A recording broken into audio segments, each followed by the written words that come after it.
Drivers, come on, man. We're better than this. Really, an Uber driver drove away with her child, with her kid. Then Uber wouldn't connect her or police with the driver. So this lady, this mother, was failed by not only the driver, the police, or Uber. And you can imagine the stress, right? Drivers leaving with your child. So Toronto police found 5-year-old with the unwitting driver without company's help. Within seconds, Julia says she was facing a parent's worst nightmare. That's her. She, her boyfriend, and her 4 kids between them took an Uber back to his place from a Toronto Raptors game during March break because of a flat tire. Now, 4 kids, right? You're the driver.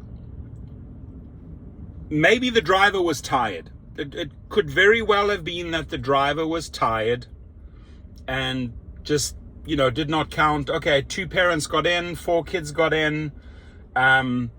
This is the interesting part. Julia's 5-year-old daughter fell asleep in the car back row during the ride. Once they arrived and before getting out of the vehicle, the couple discussed aloud in front of the driver their plan for how to unload everyone. So maybe the driver was not paying attention to their plan. Maybe the parents were thinking, okay, we're going to get let's say the first 2 kids in, and then we're going to come back for the other 2 kids, right? But I would never leave my kids alone for a second. Maybe they did. So let's hear it from her. Extremely helpless. It was a parent's worst nightmare, and I could not believe this was happening. It's been more than a month, but the emotions still raw for Julia. We're only using her first name to protect her child's identity. Her partner called an Uber from a Raptors game on March 10th to take him, his kids, Julia and her kids back to his home in North York. Her 5-year-old daughter fell asleep in the 3rd row with the vehicle. Once home, her partner got 3 of the kids, their coats and booster seats out, while she retrieved a garage door opener from her car to let them in.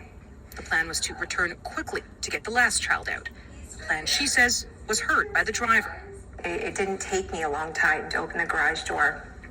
And I vocalized again, I projected quite loudly our exit plan and that I would be back to get my daughter. But when she went to get her daughter, the car was gone. I remember looking up and down the street. I don't see a moving vehicle at all. Sorry. So the 3 kids are already in hysterics. Why did he leave with her? Where did he go? Julia says they immediately tried calling the driver through the Uber app, but the call wouldn't go through. When her partner tried calling Uber support to get a hold of the driver, he was told by the customer service rep they couldn't do that.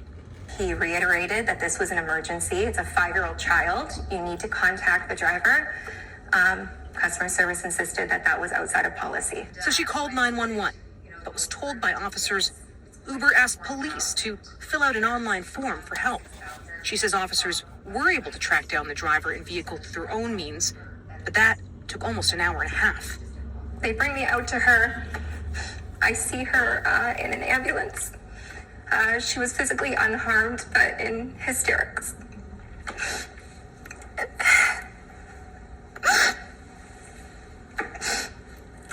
Sorry. Toronto police told us they located the driver in the vehicle in the Dundas Street West and Bloor Street West area, roughly 20 kilometers away from where the family was dropped off. They say the driver didn't realize the young girl was in the back seat and no charges are being laid. We asked police if Uber actually helped them in locating the little girl. Their response, no help from Uber. Julia now taking aim at Uber for its policies that prevented both them and police from getting in touch with the driver immediately. All we wanted was for them to contact the driver. That's it. And they refused. This is no time for bureaucratic red tape. This was a child's life. These companies have shown time and again, they are not set up for this kind of thing. This tech expert says gig economy companies like Uber often minimize customer service infrastructure to keep costs down. There's a cost to their efficiency and their cost effectiveness. And that cost is, if something goes wrong, it isn't as easy as just calling a phone number and getting help. In a statement to CBC News, Uber said, We recognize how distressing the situation was for the family involved and are thankful that the child was safely reunited with their parent. We immediately began reviewing the details of this incident internally to identify opportunities to improve our processes and support systems, adding safety remains its top priority. Hours after the incident, Julia's partner got what appeared to be an automated email offering $10 in Uber cash. $10. That offer a slap in the face, according to Julia. She's pushing for real compensation and a pledge that Uber will change its emergency procedure policies.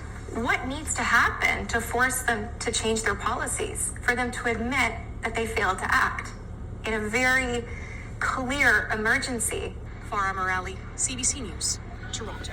Good reporting there. Now, few things. I mean, maybe the driver did not do this on purpose, right? Maybe the driver thought the kids were out, didn't see the child in the back.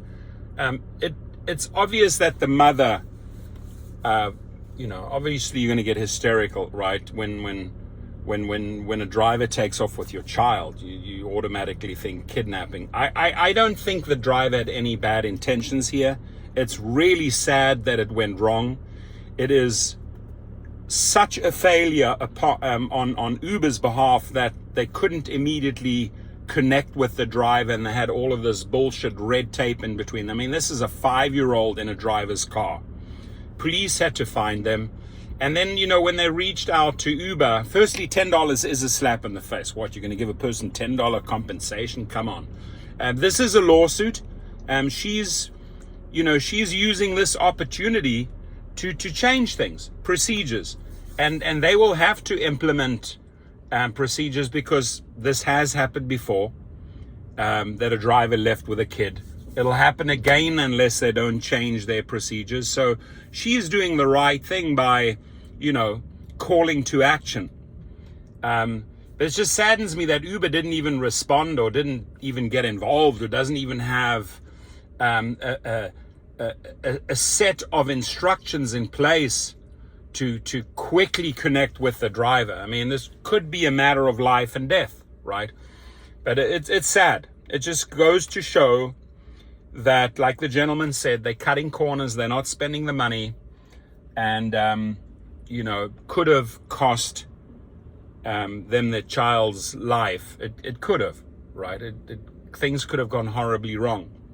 Thank God they connected, and however we can help bring awareness, or if I can interview this lady in Toronto, I'd love to get more than a 3-minute soundbite from you. What do you believe needs to exactly happen? You, a mother who had this incident happen to you with a 5-year-old child, what needs to exactly happen? You and I, the person watching this video, you already know what really needs to happen. There need to be procedures in place so that this never ever happens again. Please comment on the video, so that if they do come across the video, maybe they can take your comments, your input, your suggestions into consideration. Thank you.